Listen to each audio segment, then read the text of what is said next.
So, as we have already told in the beginning that there is a relationship between knowledge and discipline. ये दोनों एक दूसरे से इतर नहीं है, अलग अलग नहीं है. लेकिन यहाँ हम बात करेंगे डिसिप्लिन्स प्रोड्यूस नॉलेज. तो मतलब डिसिप्लिन का बाइफर्केशन नॉलेज के बढ़ने से होता है, और जब नॉलेज बढ़ता है तो डिसिप्लिन का फर्केशन हुआ, और बाइफर्केशन होने के बाद डिसिप्लिन में और तेज़ी से ग्रोथ होता है. Knowledge is produced by a variety of disciplines.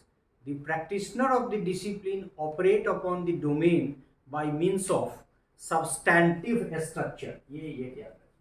So there is substantive मतलब मूल substantive structure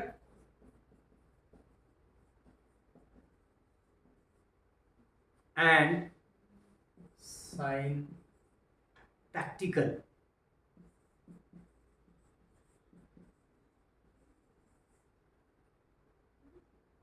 structure. So discipline has a characteristics that it has substantive structure. इसकी अपनी एक मूल संरचना है जिसके आधार पे इसका एक्सपेंशन होता है. तो आप कह सकते हैं मूल संरचना. और दूसरा सिंटैक्टिकल स्ट्रक्चर मतलब बनावट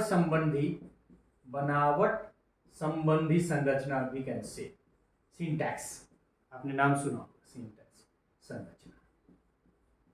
ये दो संरचना कैसे हेल्पफुल होता है नॉलेज में, उसी को हम समझेंगे. लेकिन आपके लिए महत्वपूर्ण है कि आप ये समझ लें कि the practitioner of the discipline operate upon the domain bye means of, मतलब आगे जैसे भी हम बढ़ते हैं, क्यों बढ़ते हैं, क्योंकि हर डिसिप्लिन का अपना एक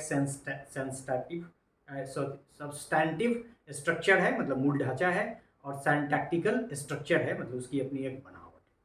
सो दिस सब्सटैंटिव स्ट्रक्चर यहाँ डिफाइन भी हो रहा है. The substantive structure of a discipline is the interrelated collection of powerful ideas that guide research in a discipline. तो वो आइडिया के आधार पे उनकी खास तरह का उनका अपना एक फाउंडेशन बना.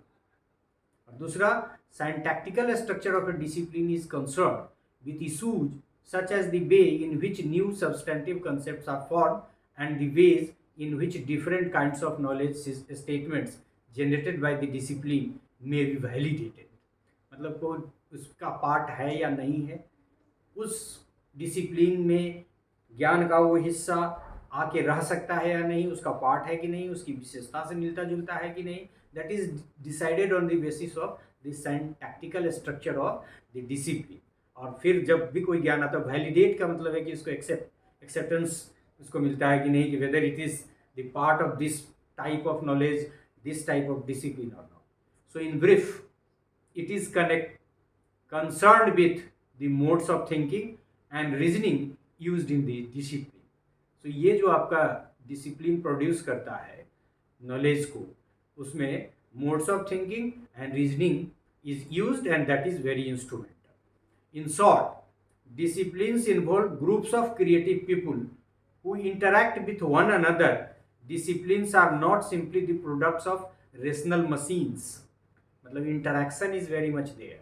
There is a group of scholars of a particular discipline. They work together, they interact with each other. और ये interaction आज के इस नेट के ज़माने में, टेलीकॉन्फ्रेंसिंग के ज़माने में, नेट के ज़माने में बहुत आसान हो गया है.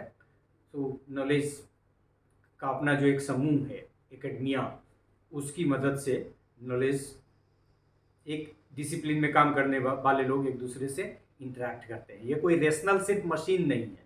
Emotions is on there, interaction is already there. The production of knowledge within a discipline, the production of knowledge within a discipline has psychological, sociological as well as logical aspect. So there are three aspects that is very much functional in the process of production of knowledge within a discipline. मतलब किसी एक discipline के भीतर knowledge के expansion के लिए जो कुछ एस्पेक्ट्स हैं, उसमें 3 एस्पेक्ट्स तो हैं ही, और भी एस्पेक्ट हो सकते हैं। और वो कौन कौन है? मनोवैज्ञानिक, समाजशास्त्रीय और लॉजिकल, तर्कशास्त्र। तो तर्कशास्त्र, समाज विज्ञान और मनोविज्ञान हर डिसिप्लिन के भीतर है और उसकी मदद से production of knowledge within the discipline होता है। So in this way we have learn that how disciplines, separate discipline है लेकिन यहाँ कई डिसिप्लिन को एक साथ, how disciplines produce knowledge. So in this part we have learn the relationship between discipline and knowledge, how discipline helps in the production of knowledge within the discipline, and it had psychological, sociological and logical aspect. So this is all about this part.